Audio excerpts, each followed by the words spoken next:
Bismillahirrahmanirrahim. Assalamualaikum warahmatullahi wabarakatuh.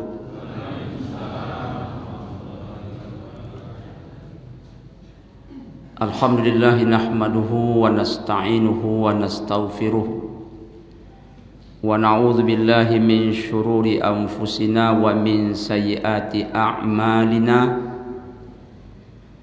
Man yahdihillahu fala mudilla lahu wa man yudlil fala hadiyalah. Asyhadu an la ilaha illallah wahdahu la syarikalah wa asyhadu anna Muhammadan abduhu wa rasuluh la nabiyya ba'dah. Rabbi shrah li sadri wa yassir li amri wahlul 'uqdatam min lisani yafqahu qawli. Qala Allah Ta'ala fil Qur'anil Karim, a'udzu billahi minasyaitonir rajim. Wa iz qulna lil malaikati isjudu li adama fasajadu illa iblis aba wastakbar wa kana minal kafirin. Yang sama-sama kita muliakan dan semoga dimuliakan oleh Allah Ta'ala, Bapak Ketua bersama seluruh pengurus Masjid Al-Muhajirin yang kita muliakan dan semoga dimuliakan oleh Allah Subhanahu wa Ta'ala, Imam Masjid Al-Muhajirin, orang tua kami, tokoh masyarakat, bersama seluruh jamaah kaum muslimin, kaum muslimat, rahimakumullah. Marilah kita bersyukur kepada Allah Ta'ala. Kita ucapkan alhamdulillahi rabbil alamin. Kita diberi oleh Allah Ta'ala nikmat yang begitu banyak. Dan sebenarnya bersyukur tidak cukup hanya dengan mengucapkan alhamdulillahi rabbil alamin, kecuali kita juga mengerjakan segala perintah Allah Ta'ala, meninggalkan semua larangannya. Itulah wujud syukur yang sebenarnya. Semoga dengan bersyukur kita diberikan oleh Allah tambahan nikmat, tambahan ketenangan dan kebahagiaan di dunia, terlebih-lebih nanti di akhirat. Amin ya rabbal alamin. Kita perbanyak pula salawat dan salam. Kita mohonkan kepada Allah Ta'ala semoga selalu dilimpah curahkan kepada Nabi Muhammad sallallahu alaihi wasallam. Kita ucapkan Allahumma salli ala sayyidina Muhammad wa ala ali Muhammad. Dan bukti kita cinta kepada beliau tentu tidak juga cukup hanya dengan bersolawat, kecuali kita hidupkan dan kita tegakkan sunnah-sunnah beliau, sehingga dengan itu kita akan mendapatkan syafaatnya dengan izin Allah Ta'ala di hari akhirat. Dan besar harapan kita semoga kita bersama beliau di dalam surganya Allah Subhanahu wa Ta'ala. Amin ya rabbal alamin. Jamaah kaum muslimin, kaum muslimat rahimakumullah, kita masih bersama Dr. Hamid Ahmad At-Thahir dalam kitab yang berjudul Kisah-Kisah Sahih di dalam Al-Quran. Semoga Allah mudahkan, kita akan lanjutkan kisah ini setelah Ahad seminggu yang lalu sampai pembahasan kita kepada ditiupkannya ruh kepada Nabi Adam alaihissalam. Jemaah tamu-tamu Allah yang saya muliakan. Jadi saat ditiupkan ruh ke dalam tubuh Adam, seperti yang telah kita sampaikan pada Ahad yang lalu, Adam ketika itu membaca Alhamdulillahi Rabbil Alamin. Kemudian Allah Subhanahu wa Ta'ala berfirman dan mengatakan Yarhamukallah. Lalu Allah Subhanahu wa Ta'ala memerintahkan kepada Adam untuk menyapa malaikat dengan sapaan salam. Maka Adam mengucapkan Assalamualaikum warahmatullahi wabarakatuh. Malaikat pun menjawab Waalaikumsalam warahmatullahi wabarakatuh. Maka berdasarkan dialog singkat ini, Adam telah memahami dua hal. Apa yang pertama? Adam ketika itu merasa apabila dia berbuat salah kemudian memohon ampun, Allah akan mengampuninya. Allah Ta'ala akan memberi rahmat kepadanya. Karena ampunan itu merupakan rahmat Allah Subhanahu wa Ta'ala. Makanya nanti sampai cerita ini kepada cerita Adam dikeluarkan oleh Allah Ta'ala dari surga. Apa yang diucapkan oleh Adam ketika itu, dan ucapan ini memang kalimat yang Allah berikan kepada Adam. Fatalaqa Adamu mir rabbihi kalimatin. Apa kalimatnya? Rabbana zallamna anfusana wa illam taghfir lana wa tarhamna lanakunanna minal khasirin. Adam dan Hawa ketika itu berdoa, ya Rabb kami telah menzalimi diri kami sendiri. Jika Engkau tak mengampuni kami dan tidak merahmati kami, maka termasuklah kami ke dalam golongan orang yang merugi. Jadi doa ini dibaca oleh Adam ketika beliau dapat sanksi dari Allah Ta'ala, yaitu keluar dari surga menuju dunia. Indah betul doa ini. Doa yang sangat indah. Memang doa para nabi itu indah-indah semuanya. Apa salahnya ketika itu Adam memohon kepada Allah, ya Allah, tolonglah masukkan lagi aku ke dalam surga. Tak enak di dunia ni ya Allah. Solar naik, minyak goreng naik. Kira-kira begitulah. Waktu itu solar belum ada. Nanti bertanya pula jemaah, Pak Ustaz, ada solar zaman itu Pak Ustaz? Tak bisa saya jawab. Tapi dunia ini memang tak enak, banyak masalah. Apa salahnya ketika itu Adam bermohon, masukkan aku ke dalam lagi ya Allah. Adam tak minta itu. Dia cuma minta rahmat. Itulah nanti bedanya Adam dengan iblis. Iblis buat salah di surga, buat salah, disuruh keluar tapi tak bertaubat.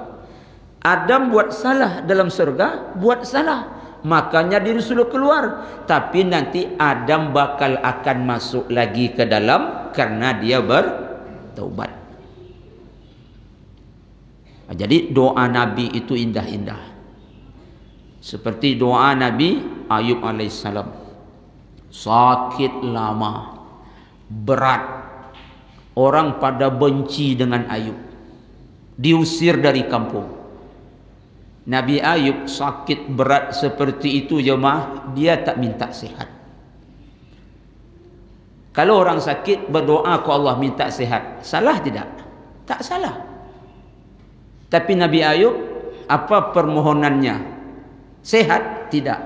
Dia cuma laporkan ke Allah, Anni massaniyad durru wa anta arhamur rahimin. Aku ditimpa musibah seperti ini ya Rabb, sakit, Engkau Maha Pengasih, Maha Penyayang. Kenapa coba Nabi Ayub sakit parah lalu tak minta sehat? Sehat ini keinginan Ayub. Sakit ini keinginan Allah. Untuk itu Ayub segan minta sehat. Karena mana tahu sakit itulah yang terbaik menurut Allah untuk dia. Makanya dia tak minta sehat. Karena kalau minta sehat berarti nanti bertentangan keinginannya dengan keinginan Allah. Berbeza kalau kita sakit. Mengapa kita minta sehat? Kadang-kadang kasar pula cara minta. Ini dah lama ni ya Allah, tak tahan lagi ni. Macam ini hancur ni Allah. Tolonglah sehat. Kalau tak sehat awas nanti. Digertak pula ujung-ujungnya. Kenapa? Karena menurut kita sehat itu yang bagus, padahal belum tentu. Kembali kita ke cerita Adam alaihissalam. Yang kedua, apa yang ditangkap oleh Adam? Karena Allah ketika itu mengatakan, inilah nanti salam penghormatan untukmu dan keturunanmu. Ditangkap oleh Adam keturunan. Berarti nanti ada penerus dia. Bertanyalah Adam kepada Allah Subhanahu wa taala, ya Allah, apa dan siapa keturunanku itu? Lalu Allah Subhanahu wa taala menyuruh Adam, wahai Adam, peganglah tanganku. Tangan Allah itu kedua-duanya kanan. Oleh Adam alaihissalam dipegang tangan Allah Subhanahu wa taala, lalu Allah taala membuka genggamannya. Adam melihatlah di situ anak keturunannya. Dan ini kajinya tinggi. Jangan kaum muslimin, kaum muslimat merasa pening. Apa sebab? Karena 50.000 tahun sebelum Allah menciptakan segala-galanya, takdir ini udah diatur oleh Allah Subhanahu wa taala. Dilihatlah oleh Adam anak cucunya.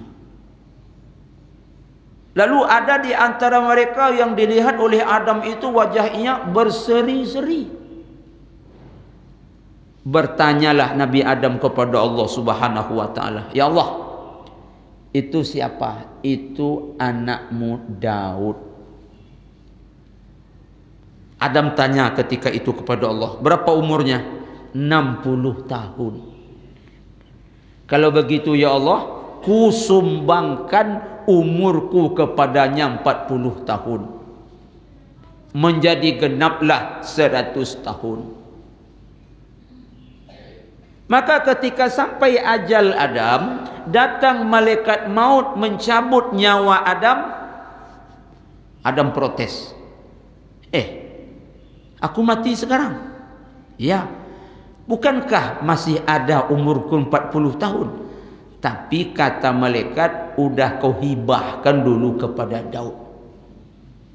Di sini dapat ditangkap sifat manusia itu pelupa. Sampailah kepada anak cucunya, yaitu kita ni pelupa.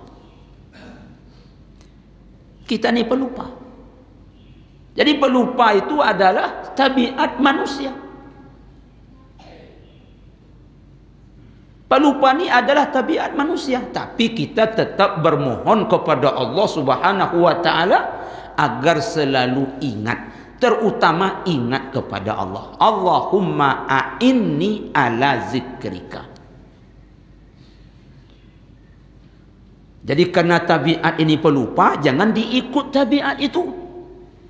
Dilawan. Bagaimana kita ini ingat. Bagaimana kita ini ingat. Karena itu tabiat pelupa. Lalu kita tak mau mengingat. Nanti menjadi lupa, lupa dan lupa. Bahkan walaupun lupa itu tabiat, terlalu pelupa itu tak boleh. Orang kalau sudah terlalu pelupa, nanti kena penyakit yang namanya penyakit pikun.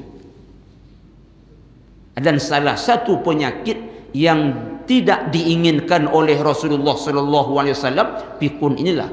Ada doa beliau di waktu pagi dan petang. Rabbi a'udzubika min su'il kibar. Aku berlindung kepadamu ya Allah, buruknya aku di waktu tua. Bukan buruk rupa maknanya. tapi di situ buruk ingatan. Kalau kita semakin tua, insya Allah semakin buruk. Kalau ada orang makin tua makin ganteng, tolong kasih jadwal dia untuk ceramah di sini. Bagaimana resepnya bisa kok makin ganteng makin tua? Tak ada itu. Tak ada itu. Yang ada adalah makin tua makin agak berubah. Dulu gagah, sekarang tak gagah.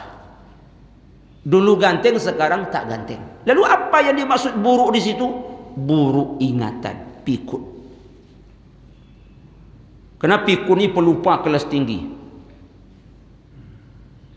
Tapi pikun yang sebenarnya. Karena kadang-kadang ada pula pikir buat-buat. Sama istri dia lupa dia. Sama istri orang, kenal dia. Ini cicak lupa macam ini. Ini pikun tak apa-apa yang mana macam ini. Kau muslimin, kau muslimat. Kemudian setelah itu, Adam pun tinggal di surga, kemudian iblis pun tinggal di surga bersama malaikat-malaikat. Lalu kaum muslimin, kaum muslimat, saudaraku rahimakumullah, Allah Subhanahu wa taala benar-benar ingin mengangkat derajat Adam alaihissalam. Bagaimana caranya? Oleh Allah Subhanahu wa taala diberikan ilmu kepada Adam. Jadi ilmu ini membuat derajat terangkat. Akan membuat lebih terangkatnya derajat manakala disertai ilmu tadi dengan iman. Yarfa'illahu allazina amanu minkum wallazina utul ilma darajat. Kalau tak salah Al-Mujadalah ayat 11. Allah angkat derajat orang beriman dan orang berilmu ke derajat yang tinggi. Kepada Adam Allah berikan ilmu. Ilmu apa? Mengetahui sekeliling yang ada. Allah ajarkan kepada Adam, Adam itu laut, Adam itu bumi. Jadi bumi dan laut waktu itu sudah ada Pak Ustaz? Sudah ada. Karena Allah akan sediakan tempat dulu sebelum ada orang yang akan menghuni. Disediakan tempat dulu oleh Allah. Supaya nanti Allah ciptakan makhluk tinggal di tempat tersebut. Jadi diajarkan oleh Allah kepada Adam, ini buahan, ini burung, ini bukit, ini gunung dan segala macamnya. Wa 'allama Adamal asma'a kullaha. Adam pun bapak ibu jemaah punya ilmu. Dari tadinya tak tahu menjadi tahu. Tahu oleh Adam semua nama-nama yang ada di sekitarnya. Lalu bapak ibu jemaah yang berbahagia, berkata pula Allah kepada malaikat, ambiuni bi asma'i haula in kuntum shadiqin. Berfirman Allah Ta'ala, apa kata Allah kepada para malaikat? Malaikat, sebutkan nama-nama itu semua kalau memang kamu adalah di pihak yang benar. Malaikat tak tahu, Adam tahu. Apa jawaban malaikat ketika itu? Ketika mereka tak tahu, mengaku tak tahu. Bukan sok-sok tahu. Jadi kalau kita tak tahu, ngaku ya. Jangan mengaku tahu pula, kacau nanti. Contoh ringan sajalah umpamanya. Bagaimana cara membikin rendang Bu Hajah? Oh, cara bikin rendang tu begini. Nyo ndak tentu. Tapi nyo sok-sok tentu. Rendang tu kan warna coklat, itu pakai gula merah tu. Mana ada rendang pakai gula merah? Tapi kena menengok rendang tu modelnya coklat, pakai gula merah. Kalau dapat pakai gula aren sikit. Abayo jo ibu cakole. Begitu dimasak asokolak kacang. Gara-gara puru, gara-gara mak hajah tadi ndak tentu tapi sok-sok tahu. Jadi mohon maaf, begini cara menerangkannya saya jemaah ya. Saya baca, tapi baca sepenggal ambil hikmah. Baca sepenggal ambil hikmah. Mohon kalau tak berkenan dengan cara ini. Karena mungkin mana tahu ada jemaah ceritakan seluruhnya, baru petik hikmahnya. Tapi saya penggal-penggal. Nah, urusan bikin rendang saja tak tahu tapi merasa tahu. Rendang yang pedas apa hasilnya? Manis. Aso kopi ginseng rendang tadi. Aso kopi aren. Malaikat ketika itu mereka tak tahu dan mereka mengaku tak tahu. Apa kata malaikat kepada Allah Subhanahu wa taala? Subhanaka la ilma lana illa ma 'allamtana innaka antal alimul hakim. Qalu subhanaka, mereka malaikat berkata, maha suci engkau ya Rabb. La ilma lana, kami tak ada ilmu, illa ma 'allamtana, kecuali yang kau ajarkan kepada kami. Innaka antal azizul hakim, engkau ya Rabb maha perkasa lagi maha bijaksana.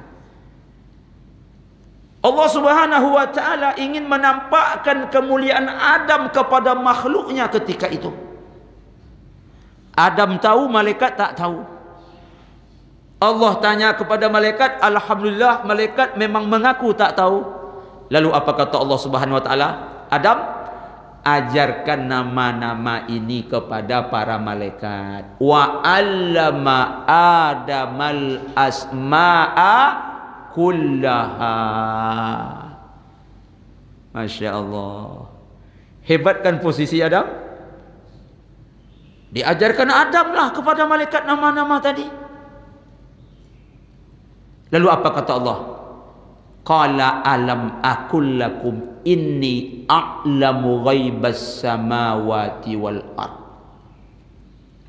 Aku lebih tahu daripada kalian wahai malaikat. Kunci langit dan bumi, apa yang ada di langit, apa yang ada di bumi, aku tahu, kalian tidak tahu. Jemaah, nampaklah oleh kita di sini kehebatan Adam. Saat itu dibandingkan dengan malaikat, walaupun dia adalah makhluk pendatang baru, begitu kalau saya istilahkan. Karena itulah Allah Subhanahu wa taala menyuruh malaikat berbaris. Lalu malaikat tadi berbaris bersaf-saf seperti safnya orang salat, Pak. Mengapa malaikat disuruh oleh Allah Subhanahu wa taala bersaf-saf, berbaris-baris? Untuk tersungkur sujud kepada Adam. Namanya adalah sujud penghormatan, bukan sujud ubudiyah. Karena kalau sujud ubudiyah itu hanya kepada Allah Subhanahu wa taala. Lalu setelah malaikat tadi bersop-sop seperti sop orang salat, ada dua pendapat di sini. Pertama mengatakan semua malaikat, yang kedua mengatakan malaikat-malaikat yang saat itu saja. Apa perintah Allah Subhanahu wa taala? Untuk membuktikan ini adalah makhluk hebat yang mesti disanjung, yang mesti dihormati. Ini perintah Allah. Wa idh qulna lil malaikati isjudu li adama fasajadu illa iblis aba wastakbar wa kana minal kafirin. Surah Al-Baqarah ayat 34. Ini bukan kebetulan jemaah. Kenapa saya katakan demikian? Kita solat itu siang malam 17 rakaat. Setiap rakaat 2 kali sujud. 17 kali 2 34. Inilah hebatnya susunan Al-Quran. Kata sujud pertama dalam Al-Quran dalam surah kedua, surah Al-Baqarah. Surah Al-Baqarah ayat keberapa? Ayat 34. Jumlah sujud berapa? 34 kali. Ini sujud minimal. Lalu malaikat-malaikat pada sujud. Sujud penghormatan kepada Adam. Siapa yang tak mau sujud ketika itu? Iblis. Karena tak mau sujud kepada Adam, Allah cap iblis ketika itu angkuh dan sombong. Kita disuruh sujud kepada siapa? Kita disuruh sujud kepada Allah. Lalu tak mau sujud kepada Allah. Ini kesombongannya kelewatan. Iblis yang tak mau sujud kepada Adam saja, itu sudah satu kesombongan. Alangkah lebih sombongnya ketika manusia tak mau sujud kepada Allah Subhanahu wa ta'ala. Dan ingat, 34 kali itu sujud minimal. Jangan dikurangi. Kalau kurang sujudnya berarti ada salatnya yang tinggal. Dan saat itu ini kesombongan yang sangat luar biasa. Apa sebab? Dia tidak sujud kepada yang menciptakannya. Sedangkan iblis saja tak sujud kepada Adam. Bukan Adam yang menciptakannya. Allah murka kepadanya.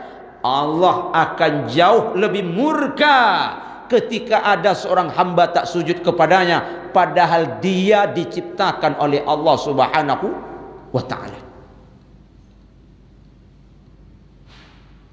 Tadi saya katakan jemaah itu sujud minimal. Berarti Pak Ustaz kalau dapat sujud kita ditambah. Cara menambahnya? Qabliyah, ba'diyah, duha, tahajud. Alhamdulillah, di bulan Ramadan kita solat tarawih 8 rakaat, tambah dengan solat witir 3 rakaat, berarti 11. Berapa kali berarti kita sujud kalau 11 rakaat? Berapa kali? 22 kali. Perbanyak sujud. Dan saat sujud, kata Rasulullah, saat seorang hamba benar-benar dekat kepada Allah. Aqrabu ma yakunul abdu min rabbi fahuwa sajid. Posisi seorang hamba saat dekat kepada Allah yaitu ketika sujud.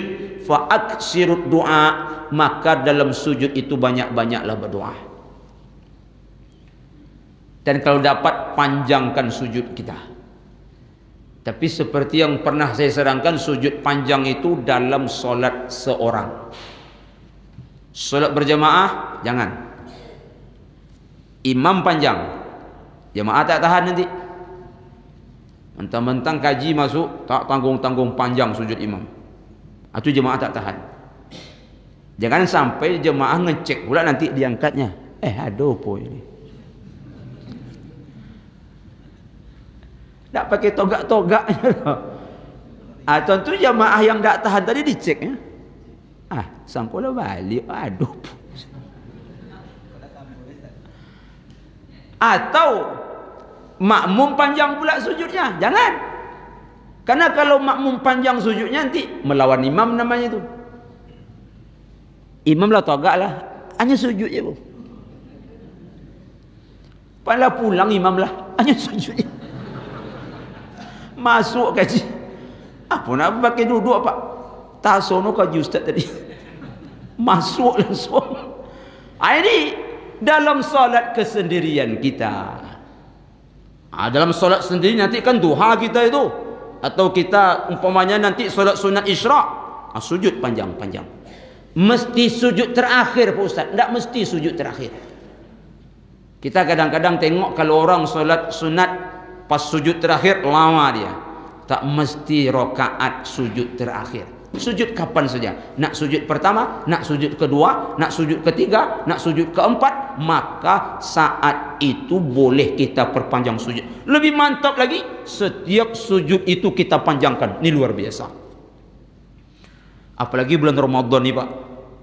Ngapa begitu Pak Ustaz? Perut kita kan kosong itu. Itu sujud lama tuh enak. Karena bebannya agak berkurang. Tapi kalau penuh beban agak kondu model sujud. Tuh kondu ya. Nak ancak model tuh. Sujud lama-lama. Karena saat itu kita dekat dengan Allah. Lalu apa kata Rasulullah? Minta, minta dan minta. Berdoalah kepada Allah Subhanahu wa taala. Jemaah, membangkanglah iblis. Yang lain sujud, dia tetap berdiri. Ada dia sop-sop malaikat, ada, tapi malaikat sujud dia berdiri. Allah bertanya, qala ma mana'aka alla tasjuda iz amartuk. Allah bertanya, bukan karena Allah tak tahu, tapi Allah nak kasih tahu kepada kita. Iblis, kenapa kau tak mau sujud ketika aku perintahkan untuk bersujud? Apa alasanmu? Apa jawaban iblis? Khalaqa ana khairum minhu khalaqtani min nar wa khalaqtahu min tin. Inilah alasan iblis. Kenapa dia tak mau sujud? Ya Rabb, aku lebih baik darinya. Aku lebih baik dari. Kalaupun kita memang lebih baik, jangan merasa. Biar saja orang yang menilai. Ada kita memang lebih baik daripada yang lain, jangan merasa. Biar ajalah orang yang merasa. Biarlah orang yang berkata, jangan kita. Kalau kita merasa, memang yang kita rasakan sesuai dengan kondisi kita, itu pun tak boleh. Apalagi memang bukan yang sebenarnya. Contoh macam mana lah contohnya? Contohnya, saya umpamanya jangan bidang ibadah lah. Bidang ibadah lebih fatal lagi. Itu maksud saya, bidang olahraga sajalah. Saya umpamanya pemain badminton nih Pak, dan saya memang hobi main badminton. Jadi waktu main tadi, saya memang pandai dari kawan saya nih. Kawan main double maksud saya Pak, main double. Hazab saya menggendong kawan saya nih. Kan menggendong istilah itu, kalau kawan bongak-bongak alang itu kan menggendong namanya itu. Nak ke mana piok. Sodong bola kayaknya 1% mati. Nak dapat dia tu. Awaklah besi koke dalam lapangan. Tahu besi kokenya? Pak Abu Zahra besi koke tahu? Besi koke. Sehingga hazab lo tangan, hazab kaki, tali sepatu terbuka. Kan saya lebih hebat dari dia. Asli itu saya lebih hebat. Saya tak boleh mengatakan aku ni lebih hebat daripada kau. Sombong namanya itu. Apalagi kalau saya selepel dengan dia. Artinya sama-sama bongak. Paham jemaah maksudnya? Saya sengaja contohkan dalam bidang olahraga. Itu pun tak boleh. Apalagi dalam urusan agama. Itu maksud saya. Apalagi kami sama-sama bongak. Inyonya mis nak bisa ambo paralo pada inyonya. Apa katanya? Angko basocu kok, memang lolo, nak condok deyen do. Itu lebih tak boleh lagi. Asli kita ni lebih hebat, tak boleh merasa apalagi kita tak hebat. Itu maksudnya. Jadi iblis itu penyakitnya ketika itu. Kenapa kau tak mau sujud? Ana khairum min. Saya lebih baik daripada Adam, ya Allah. Khalaqatani min nar wa khalaqatahu min tin. Aku ni kan dari api, Adam dari tanah, ya Rabb. Tak mungkin aku tunduk kepada Adam. Adamlah yang tunduk kepadaku. Kalau kita kembangkan, nih senior, Adam junior. Ini penduduk terlama dalam surga. Udah beratus tahun. Ini anak kemarin sore. Kira begitulah. Ya Rabb, senior mesti dihormati oleh junior. Ini pendatang baru, ya Rabb. Ini yang terlama. Awalnya iblis itu tak senang kepada tapi kaum muslimin, kaum muslimat iri iblis yang tak senang kepada Adam, maka menyeret dia untuk durhaka dan menentang Allah. Begitu juga iri dan dengki di antara sesama kita. Pertama kita iri dengan tetangga kita, tapi setelah melarat-larat nanti akan menjalar kepada Allah. Maka disebut oleh Rasul, iri ibarat api membakar kayu yang kering. Habis dibakar semuanya. Awal ke Adamnya Pak, tapi langsung kepada Allah, bahkan kepada semua malaikat.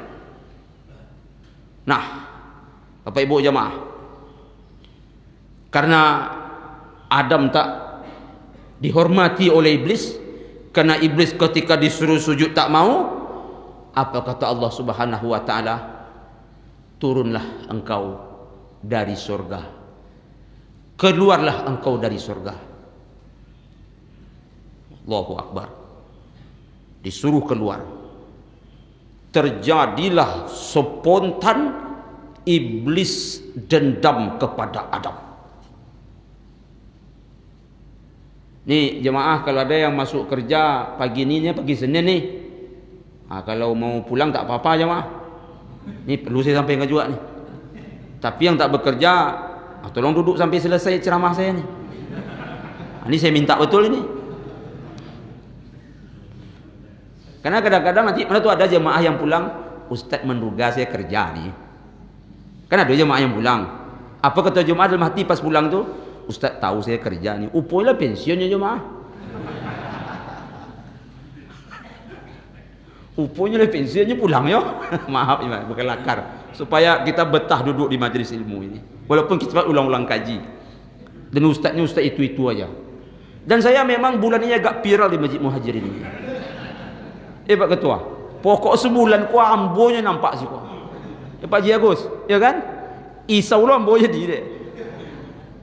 Sebenarnya saya yang risau Pak Haji. Satu apa ambo isau, yang kedua isau pertama isau ambo abi bahan. Itu isau ambo pertama Pak Ketua. Kok abi bahan ambonya? Kok abi bahan ambo? Nyu awak kok ndak contoh Ustaz Somad. Ustaz Somad sedang lolok lomak doa. Bangun ceramah, langsung ni ceramah doa. Awak itulah. Awak terpaksa disiap-siapkan bono dulu. Sudah tu ponyongnya nyampin.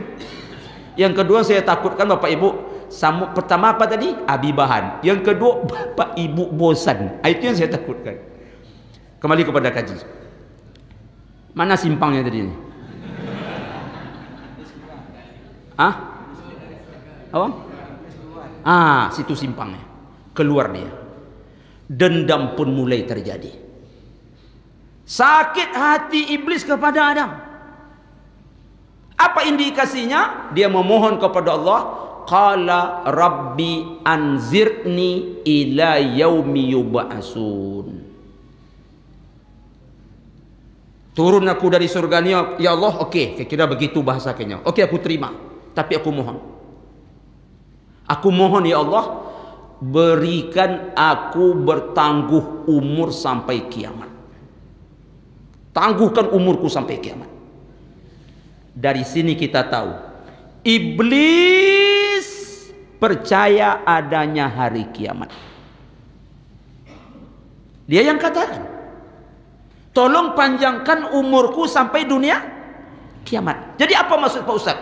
Kalau ada manusia sekarang yang tak percaya kepada adanya hari kiamat, dia katakan kiamat hanya hayalan, dia katakan kiamat hanya cerita bohong-bohongan, dia sebenarnya lebih iblis daripada iblis.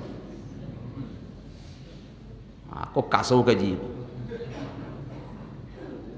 Iblis saja percaya.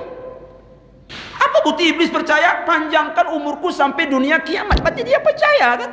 Jadi ada orang tak percaya, kiamat tu cerita bohong-bohongan, itu hanya hayal-hayalan. Ente lebih iblis daripada iblis. Kaum muslimin, kaum muslimat. Lalu Allah Subhanahu wa taala menjawab, fa innaka minal munzarin. Kalau itu permintaanmu wahai iblis, minta umur panjang sampai kiamat, kalau bahasa kitanya, oke, engkau termasuk makhluk umurnya panjang sampai kiamat datang. Pertanyaan, kenapa iblis meminta umur sepanjang itu? Ingin balas dendam. Ingin balas dendam. Balas dendam kepada siapa? Awalnya kepada Adam sampai kepada anak cucu Adam. Mengapa iblis? Karena dia diusir dari surga dan akan dicampakkan ke dalam neraka. Iblis berharap dan berusaha sekuat tenaga akan menjadi penduduk nerakalah semua anak cucu Adam ini, menemaninya nanti di sana. Tapi alhamdulillah, kenapa Ustaz baca alhamdulillah? Iblis bocorkan strateginya kepada kita. Ini mesti kita syukuri ni. Kalau Mike Pacquiao melawan Mayweather, ini olahraga terus contoh ini. Tadi badminton kau tinju lah. Ini biar paham ni, karena kita ni muka-muka suka nonton bola, saya tengok dia semua nonton tinju. Dibocorkan tak oleh lawan rahasia pemungkas dia untuk menjatuhkan lawannya? Tidak. Dia sembunyikan caranya supaya lawan tak tahu bagaimana strateginya. Kan begitu ya Pak Haji? Disembunyikan strateginya. Kalaupun dia nak sampaikan strategi, detik-detik akan berlangsung pertandingan, barulah di situ dia bocorkan. Kan gitu nih kita kira nih. Supaya apa? Lawan meraba-raba. Apalah strateginya dia? Bagaimanalah strateginya dia? Macam mana nanti cara menghadapannya nih? Disembunyikan. Tapi alhamdulillah, iblis bocorkan strateginya sehingga kita tahu. Kalau tidak disampaikan, bingung juga awak menghadapinya. Apa strateginya? Tsumma la'atiyannahum min baini aydihim wa min khalfihim wa an aymanihim wa an syama'ilihim wa la tajidu aksarahum syakirin.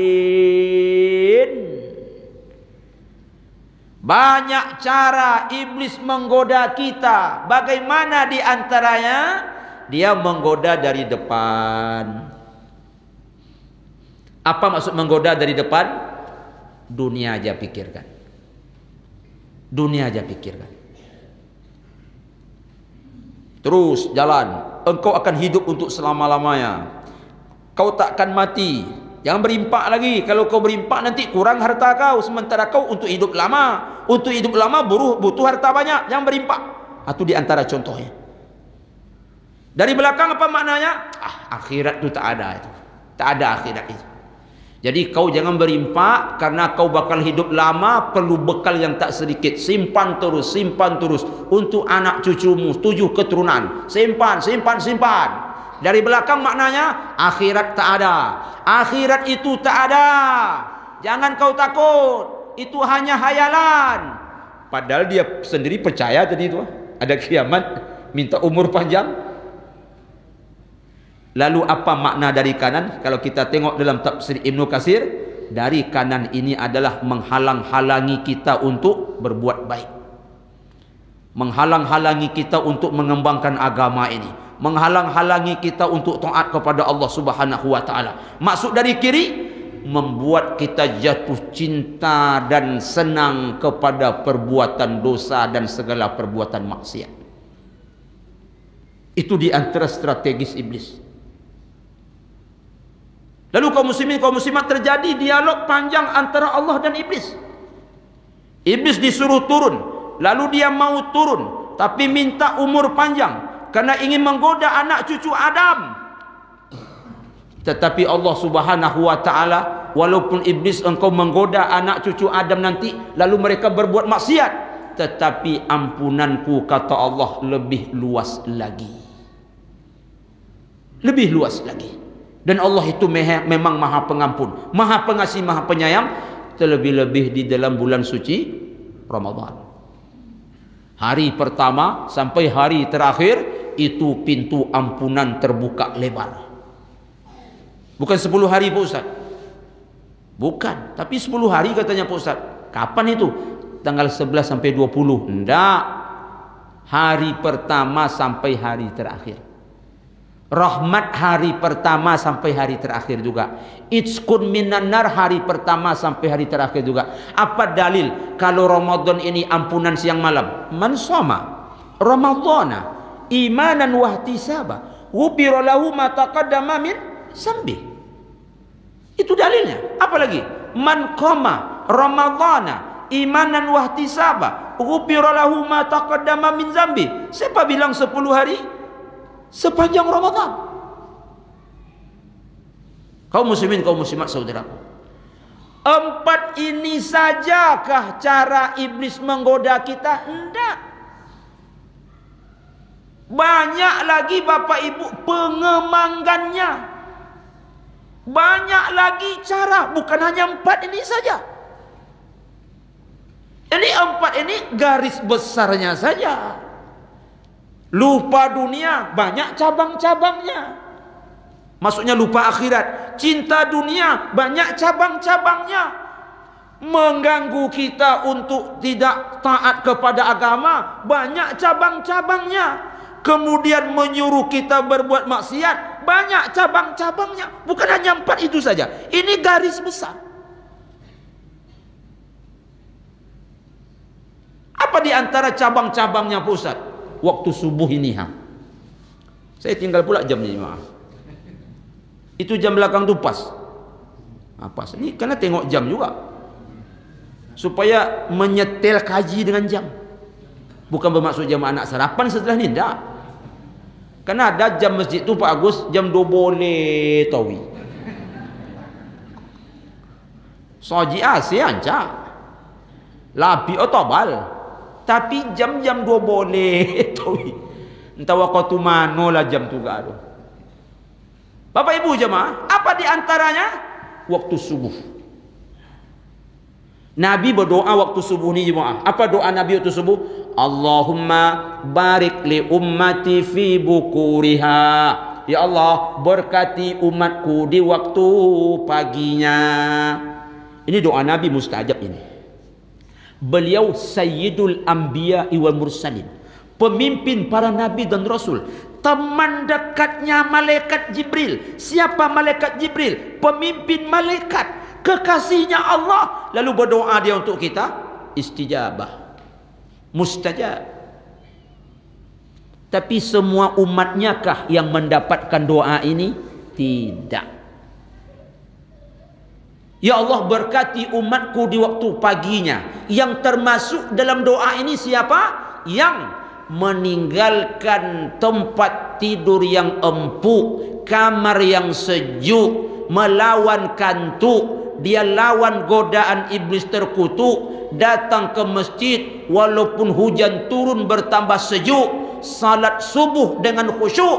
Inilah orang yang mendapat berkah.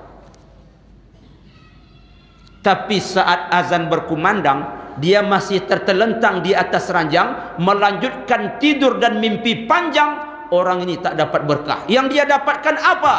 Zaka rajulun bala syaitanu fi uzunai. Setan kencing di dalam 2 lubang telinganya. Ambo doket mulut ambo kemik ini. Biar dongo dek yang tak solat subuh.